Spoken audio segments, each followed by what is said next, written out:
Salve, camaradas! O tema do vídeo de hoje é: junho de 2013 foi uma guerra híbrida?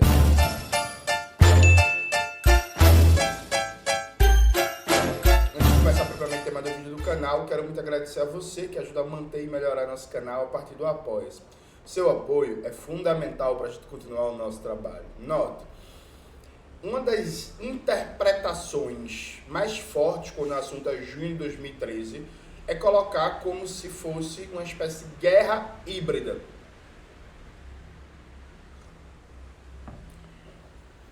Uma manipulação total do imperialismo estadunidense que criou falsos problemas, falsas contradições para enfraquecer o governo Dilma e promover o golpe de Estado, né? No livro coletivo que está sendo lançado pela Boitempo sobre junho de 2013, está aparecendo aqui na tela, junho de 2013, a Rebelião Fantasma, o meu artigo é criticando a noção de guerra híbrida.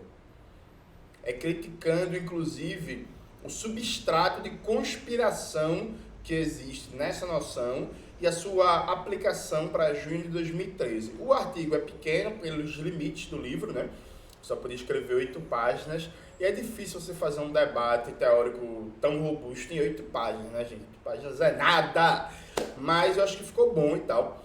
E aí, na entrevista que o Breno Altman teve com o professor Vladimir Safatli no Opera Mundi, entrevista inclusive muito boa, de cabo a rabo, muito boa, muito boa. Eu recomendo vocês escutarem. Rola a pergunta se junho de 2013 foi uma guerra híbrida. E o Safatli, em poucos minutos, desmonta totalmente a noção de guerra híbrida. Então, assim, a resposta fantástica, fundamental para a gente entender algumas coisas do passado recente do Brasil e da luta de classes hoje. Então vamos ver, deixa eu abrir aqui, a resposta do professor e camarada Vladimir Safatli. Deixa eu aumentar aqui o som. Vamos lá. Safatli, por que, na sua opinião, junho de 2013 não poderia ser visto a partir de conceitos como guerra híbrida e revolução colorida? Afinal, não há fortes evidências de que grupos de direita, atuantes naquele momento, recebiam recursos estrangeiros, direto ou indiretamente, como é o caso do núcleo que fundaria o MBL? Então, Breno, acho que o seu livro traz, inclusive, um texto interessante do Jones Manuel um pouco sobre isso, levantando essa questão, e eu teria de acordo com o texto. Eu diria 3 coisas, basicamente. A primeira delas é: a esquerda sabe... Desculpa, vou ter que só... Alguém entrou aqui, vou ter que ligar. A esquerda sabe, há pelo menos 150 anos, que a sua atuação política vai ser sempre uma atuação sob guerra. Ponto. Sobre todos os tipos de guerra. A gente sabe disso. Quer dizer, o conceito de guerra híbrida, por um lado, é trivial. Ele não traz absolutamente nada de novo. Não tem nenhum contexto no qual a esquerda procure criar hegemonia política, onde você não vai ter resistências internacionais de todos os lados, né? Esse é um ponto que eu bato há muito tempo. Inclusive, eu fui para o CONUNE de 2019, estava nesse debate sobre lawfare, sobre guerra híbrida, e eu bati nisso, galera, não tem nada de lawfare, não tem nada de guerra híbrida, é o imperialismo. A gente tem que debater as técnicas de intervenção que o imperialismo está usando. Meu irmão, se você pega os discursos de Simão Bolívar, tá Simão Bolívar debatendo a intervenção das potências estrangeiras, particularmente da Europa e do grande irmão do norte dos Estados Unidos, na América Latina, pô. Você pega os escritos de José Martí de Cuba, você pega os debates do brasileiro Manuel Bonfim. A ideia de que existe uma interferência de potências estrangeiras, e aí nos últimos anos, particularmente dos Estados Unidos, na política interna brasileira para garantir seus interesses, isso é pão comido. Você não dizer nada. Não, mas há novas formas de interferência, porque as redes sociais, a internet, o algoritmo... Não, beleza, galera, beleza. Antes da internet tinha um rádio, tinha um financiamento de jornais de oposição, tinha um financiamento de canais de TV, tinha um financiamento de editoras de livros. Vocês estão falando de mudanças de técnica de intervenção, de dominação, de hegemonia, de estabilização de governo a partir de avanços técnicos nos processos de comunicação, mas que não mudam a natureza do fenômeno. Sabe? Tem uma guerra híbrida. Não, porque é um mecanismo de guerra que não recorre necessariamente a intervenções armadas diretas, mas assim, mecanismos múltiplos de desestabilização do governo, da sociedade que se quer dominar. Isso não tem nada de novo. Sabe? Isso é um tipo de modismo sociológico gangster que volta e meia aparece, né? Volta e meia surge algum conceito que vira uma espécie de chave explicativa para tudo, e aí faz com que as pessoas pareçam que tenham preguiça de pensar, né? Guerra híbrida. Até pouco tempo atrás, o modismo do momento era necropolítica, né? Eu já gravei um canal aqui criticando essa ideia de necropolítica. Aí antes era multidão, e antes, pô, tipo, galera, vocês parecem, algumas pessoas, evidentemente, né? Parece aquela lógica de estar procurando a novidade do momento. E aí você agarra a novidade, aí depois passa para a próxima novidade, se agarra a ela. Enfim, sabe? É um negócio triste. A gente já conhece isso nos anos 60, conhece isso nos anos 70, e a gente conheceu isso agora. Então, ou seja, primeiro eu não vejo o que o conceito traz de novo.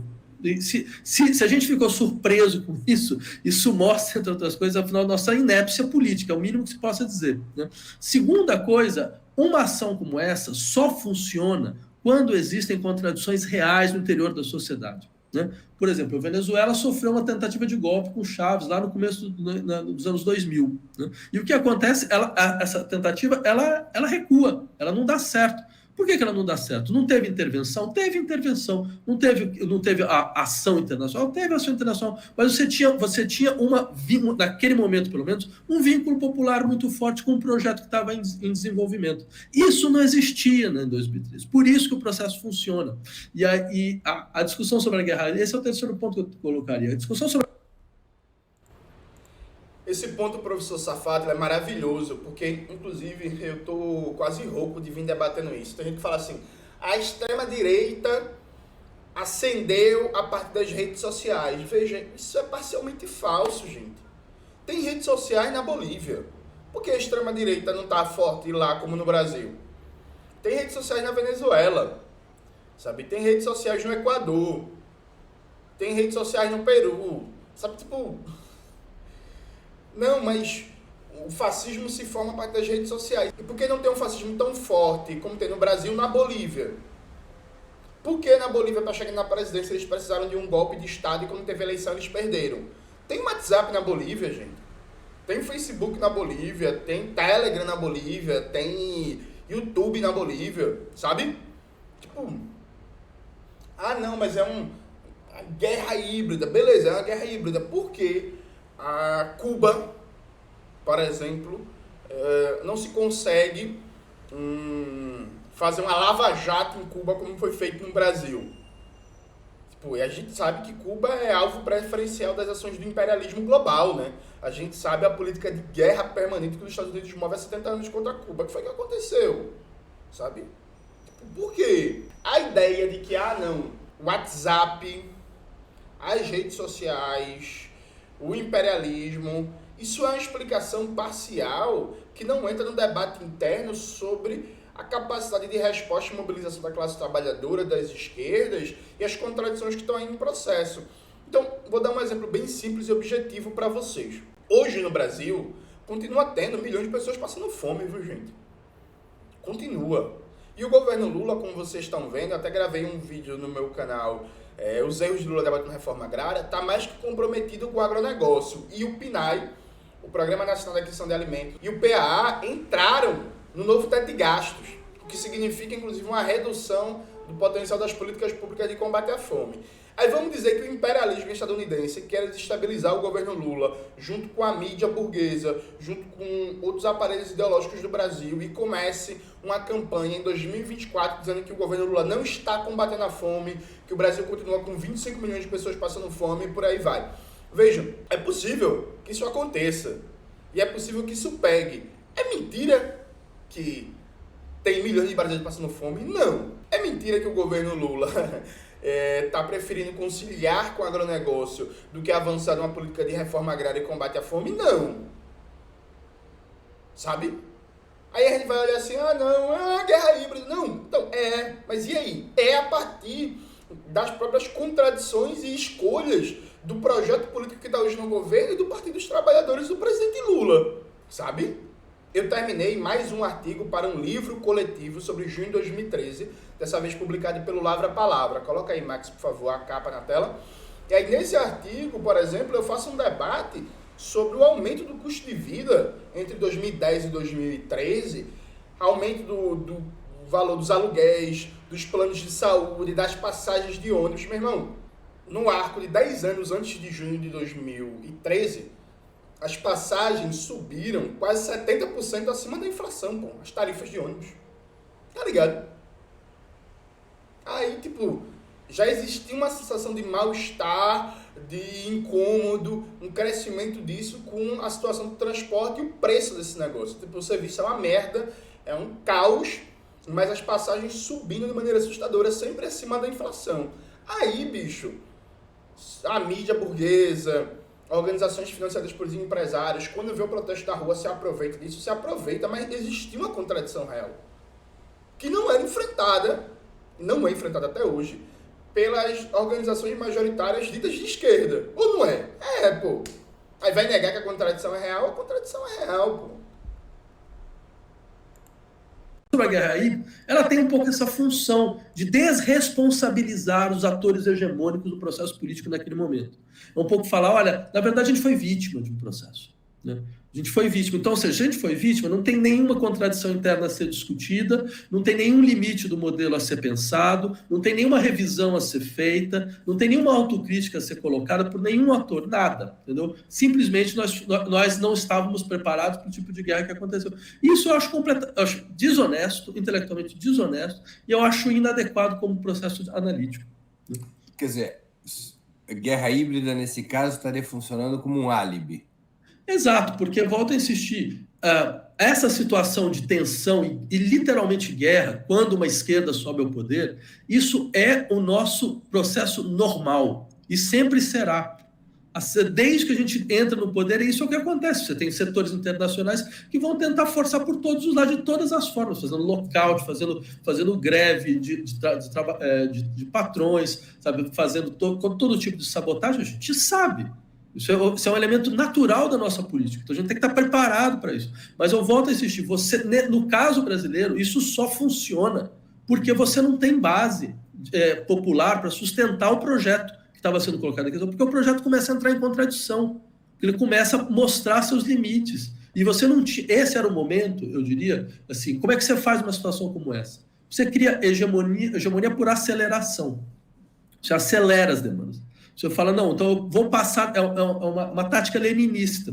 Você tem um processo, você cria uma revolução burguesa, o que você vai fazer? Você vai se adaptar? Não, você vai falar, não, a gente consegue mais. Ah, mas não tem condições materiais para uma revolução socialista na Rússia. Não, tem. E a gente vai mostrar que tem, a gente vai criar hegemonia no processo. Era isso que faltou, entendeu? Porque isso te tira dessa situação. A minha posição é mais ou menos a seguinte. Veja, intervenções existiram, claro, e vão existir. Até o Wikileaks mostrou, por exemplo, uma série de telegramas que circulavam na época. Não, esse ponto é fundamental. Nesses debates aí na internet, volta e meia aparece alguém. Ah, mas você está negando a intervenção do imperialismo? Não, porra. Pelo contrário, eu estou falando, antes, inclusive, de junho de 2013, de imperialismo, quando boa parte do campo do PT esqueceu isso, né? Dizia, inclusive, que esse negócio de imperialismo não existia mais. Tem uma famosa declaração do Lula, quando ele era presidente, dizendo que a América Latina não precisava mais da espada de Bolívar. A América Latina precisava de crédito. Sabe, tipo, é isso. Não, pô, ninguém tá negando, não. Mas, veja, da intervenção do imperialismo. E aí, veja, gente, a intervenção do imperialismo é parte da vida orgânica do capitalismo independente. Ponto. Então, assim, falar de intervenção do imperialismo é como falar que a água é molhada. Como falar que o sorvete é frio. É como falar que a bola é redonda. Da intervenção do imperialismo, você tirar como consequência que o conceito de guerra híbrida é válido e tirar como consequência que junho de 2013 foi uma mera manipulação do imperialismo é um salto lógico burro, não demonstrado, tá ligado? Não demonstrado. Simples e objetivamente, assim. Ah, teve intervenção do imperialismo. Teve, pô. Tá tendo intervenção do imperialismo agora. Ou não? Ah, esses passeios que os juízes do STF, o Arthur Lira, ficam dando em Nova York, dando palestras e garantindo que as contrarreformas aplicadas pelo Michel Temer e pelo Bolsonaro vão ser mantidas e que o governo Lula não vai desmanchar nenhuma, inclusive em concordância dos membros do governo Lula. Essa nota da Standard & Poor's positiva para o Brasil, porque está aplicando um novo teto de gastos, isso vocês acham que é o quê?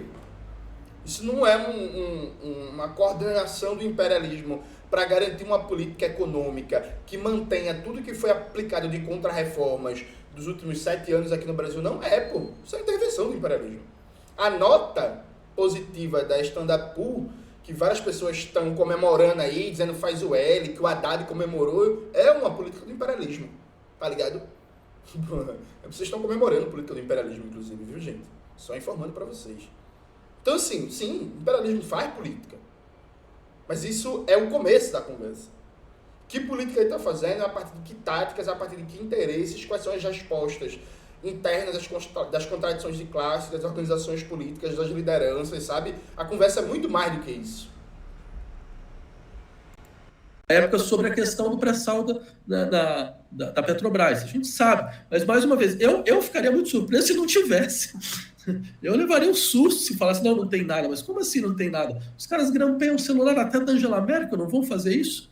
Né? Então, ou seja, dentro desse contexto, a questão é qual tipo de política a gente tem contra isso? Efetivo.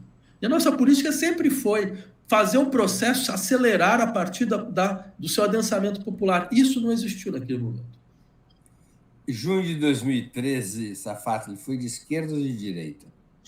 Olha, eu diria o seguinte, bem, essa é uma questão interessante, porque eu falaria que as revoltas populares, todas que a gente conhece, elas sempre têm a possibilidade de serem bastiadas para a direita. Ou seja, é sempre possível que a direita crie hegemonia num processo de revolta popular. É importante a gente entender de uma vez por todas, a direita, e principalmente a direita brasileira, não é uma direita só de oligarquia. Se fosse só o grupo oligárquico da direita, seria fácil a gente lidar com isso. E a gente achou isso. Esse é que é o problema. A gente tinha essa impressão. O que é direita no Brasil? Os setores das grandes famílias oligárquicas que controlam os processos políticos nos seus feudos, né, nos seus estados, e a começar do estado de São Paulo, né, com as oligarquias paulistas e tudo isso. Só que a gente esqueceu que a direita brasileira é também uma direita extremamente popular, que tem um adensamento popular forte. É um país, volto a insistir, que nos anos 30 tinha o maior partido fascista fora da Europa. Tinha 1.200.000 membros da sua integrância nacional. Então, essa esquerda, ela volta novamente em 2013. Desculpa, essa direita, ela volta novamente em 2013. Né? Ela volta como direita hegemônica. E ela impôs sua hegemonia. Ela quebrou a direita oligárquica nacional, que não consegue mais se organizar enquanto núcleo hegemônico. Então, ou seja, ela tomou a frente do processo. Então, o que acontece? 2013 não foi uma ação de direita. Ao contrário, foi um processo liderado por movimentos autonomistas em várias capitais do país. Começam em Porto Alegre, sabe, que ganham força no Rio, ganham força em São Paulo, e que no interior desse processo não vai demonstrar uma limitação radical da esquerda brasileira em situações de rua e de insurreição popular. Isso mostrou uma coisa, a meu ver, muito interessante. A esquerda brasileira não é uma esquerda insurrecional. Porque o seu extrato é outro. O seu extrato é um extrato legalista de classe média. Nossa esquerda é uma esquerda de classe média. Então a gente não sabe o que fazer quando acontece uma manifestação dessa natureza. Certo? Uma manifestação que não foi organizada por partidos, por sindicatos, mas nenhuma manifestação organizada por partidos e sindicatos com essa estatura, as coisas não acontecem dessa forma. Normalmente acontece de uma maneira completamente diferente. Elas têm um elemento espontâneo e você tem que saber intervir dentro desse processo. E a gente não foi preparado. Essa entrevista é muito boa do Safatli. Safatli está cada vez mais leninista. Toda a explosão de massas tem um elemento espontâneo. Isso é inegável. Você não tem nem que debater em relação a isso. A questão é como você vai organizar o elemento espontâneo em explosão. Ponto. Porque, gente, na moral, a vida tá melhorando um pouquinho. Nesse momento, no terceiro governo Lula, tá. Tem uma reduçãozinha do preço dos alimentos, reduçãozinha dos combustíveis, uma reduçãozinha do custo de vida, mas continua tendo no Brasil milhões de desempregados e trabalhadores da informalidade, mais de 40. Continua tendo no Brasil quase 30 milhões de pessoas passando fome. Sabe? Continua tendo no Brasil 70 milhões de pessoas endividadas. as condições objetivas para uma revolta estão dadas, o que não tem é as condições subjetivas. Mas vamos imaginar que acontece em qualquer Buruçu e amanhã explode uma gigantesca movimentação de massas de trabalhadores cobrando emprego, especialmente trabalhadores informais. E aí, gente? A gente vai dizer que é só para desestabilizar o governo Lula, vai perguntar por que não aconteceu no governo Bolsonaro, vai dizer que é guerra híbrida, que é massa de manobra, vai dizer para os 40 milhões de trabalhadores desempregados / informalidade, ó, você é um agente do imperialismo, um fascista, sei o que. Eu falo, não, pô, mas eu tô sem emprego há 5 anos. Não, fascista, fascista. É isso mesmo, né? Esse é o debate, como é que a gente organiza o elemento espontâneo, porque as pessoas parecem que esquecem de um dado básico, que no Brasil tem mais ou menos 50 milhões de trabalhadores e trabalhadoras que não estão organizados em partidos de esquerda, em movimentos sociais, em sindicatos, em associações de moradores e por aí vai. E quando esses elementos da classe desorganizados entram na política, como é que a gente faz? Fascista, não sei o quê, bababá. Como é que a gente faz, gente? Entende? Preparado para isso. E mais do que isso, a gente ainda não está preparado para isso. No entanto, a extrema-direita está. Para o vídeo não ficar muito grande, eu vou até encerrar aqui, mas reforço, recomendo que vocês vejam a entrevista inteira. Leiam meu artigo no livro sobre junho de 2013. Bota aí na tela de novo, Max, por favor. E, gente, de verdade, esse conceito de guerra híbrida é um gangsterismo sociológico da pior qualidade. É uma falsificação teórica que não explica nada, nem junho de 2013 e nem absolutamente nada. É o que precisa ser abandonado para ontem. Para ontem. Vamos entender de verdade o que foi junho de 2013 para a gente nunca mais ser pego na luta de classes em processo sem capacidade de organizar a espontaneidade das massas trabalhadoras e da juventude. É isso, galera. Espero que vocês tenham gostado do vídeo de hoje do canal. Não se esqueçam de se inscrever no canal, ativar o sininho, curtir esse vídeo, compartilhar e tudo isso que vocês já sabem. Um beijo e até a próxima.